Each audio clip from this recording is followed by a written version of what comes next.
Hey guys, welcome back to my channel. My name is Stephanie. For those of you who are new, my husband and I are bringing you our very first pregnancy through IVF. We did have success with our frozen embryo transfer.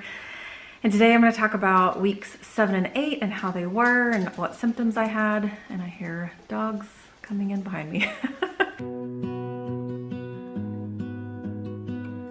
So first let's talk about cravings. I didn't have anything too specific. I did notice that carbs just sounded a lot better. Thankfully not so much that it was like an all-consuming like, oh my gosh, I have to have this. But I did want to make this, make a chicken and rice like type casserole. So I made that one day just because it makes a lot, and then I had lunches for the week. So, but yeah, just kind of just like pizza and pasta and all of the rice, and that just all sounds delicious. And then one of the kind of hitting on that and then hitting on the symptoms, I did notice I started getting a little bit more hungrier throughout the last 2 weeks, more heavier into like the week 8 time frame. So one Sunday, I didn't have the camera, we were out running errands and we had gotten up. So we always go to church on Saturday. So Sundays we kind of spend our day together, and we needed to just run all over the place. I had the thought before we left, I was like, I should probably eat something, just grab something. And I was like, no, I was like, my stomach's just kind of upset. No, I'll be fine. No. We left the house. We made it maybe 10 minutes. And I was like, oh, I'm hungry. Like, In my head, I'm thinking this. I'm like, I'm really hungry. Like, where could we stop? What could we eat? And so as we get like down the road, we make it to the first place. We were running into Lowe's to grab like a water filter and some other things. And I'm like, man, like we could stop at Starbucks. I could get like a little banana nut little loaf thing or just something. And so we left there, we were on to the next place. And again, all I can think about is where we could stop for food. And there is a type of bagel place that's down the road or off the highway. And I was like, ooh. And Jason's like, what? And I was like, oh man. I was like, it's not even like anywhere close to the highway, never mind. And he's like, what? And I was like, well, we could stop at this bagel place. And he was like, that's not even close to the highway. I was like, I know. And he started trying to have like a conversation with me. And I was like, I can't think of anything else except for food. Like I can't comprehend any other thoughts right now except where I can find food. It was that bad. And I have not had it. I have not been hungry enough that it was just an all-consuming, that was my only thought running through my head. So it was quite comical that day. So other symptoms that I had were I still just had that cramping, feeling like I'm about to start my period, which I said in the last video that I can link up here is, I think that's just your uterus growing and stretching and like making room for the baby. So as long as I was feeling it, I was like, yay, that means something good is happening. I still had the leg cramps in the morning, like I mentioned in that last video. And then just the hunger feelings that I was just starting to get. And again, that was more towards week 8. I started noticing it just a little bit more often. And it wasn't ever like that one Sunday was just a crazy day.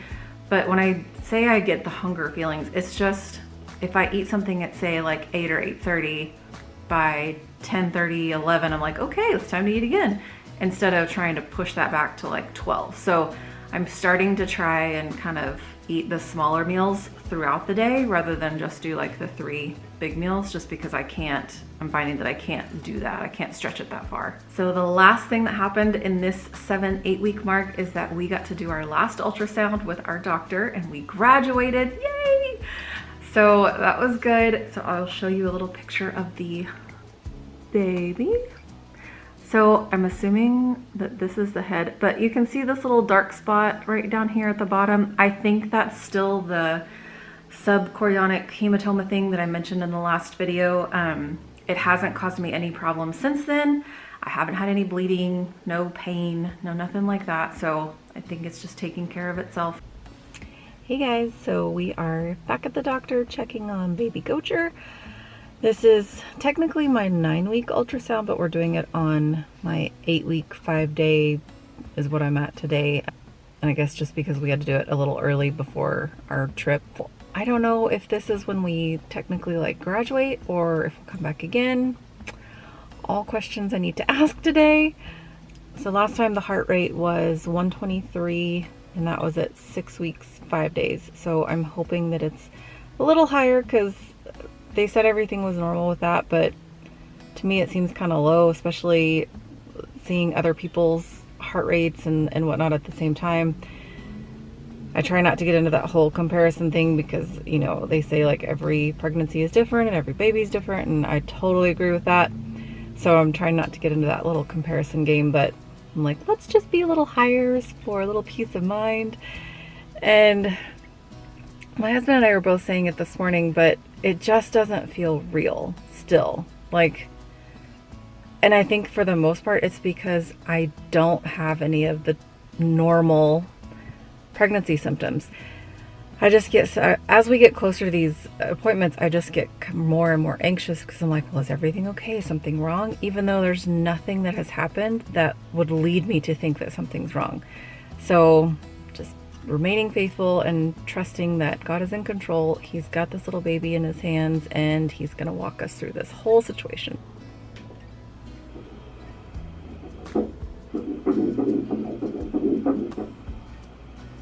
I need you to take a deep breath and hold it.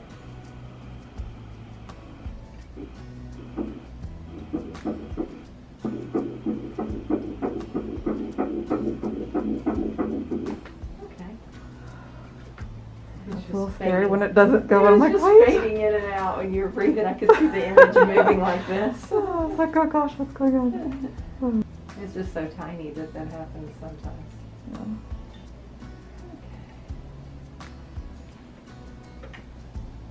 181 beats per minute, which is normal. Oh, good. So we did graduate from my doctor's office, my fertility doctor, moved on to my OB, and they are sending all of the documents and paperwork and my just history over to my OB now, and we will transfer over there.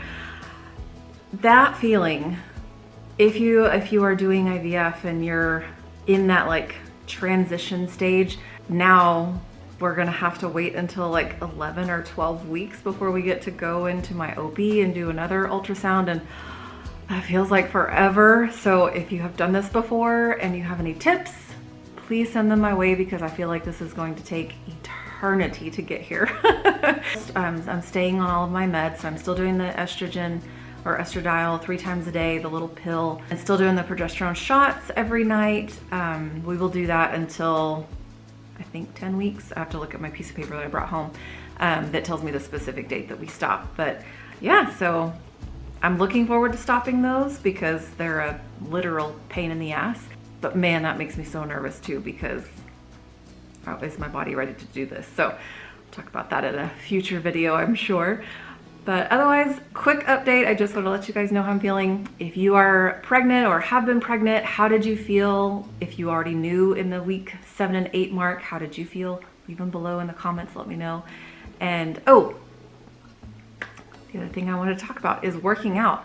So this was one of my biggest questions, because if you look online, there's a lot of stuff that just says, we'll do low impact. But if you really read into it, it says a lot about that if you're just starting on a workout plan. I was working out and doing really advanced stuff way before this. So I was like, I feel like I can do more than a low impact type stuff and then just walking. So I called my fertility doctor and just asked them, like, what exactly can I be doing? And so I had a list of exercises, and these were all cardio, because lifting weights is one thing. Like, I knew that I could lift weights, and that was fine, and I had started incorporating the weights back in.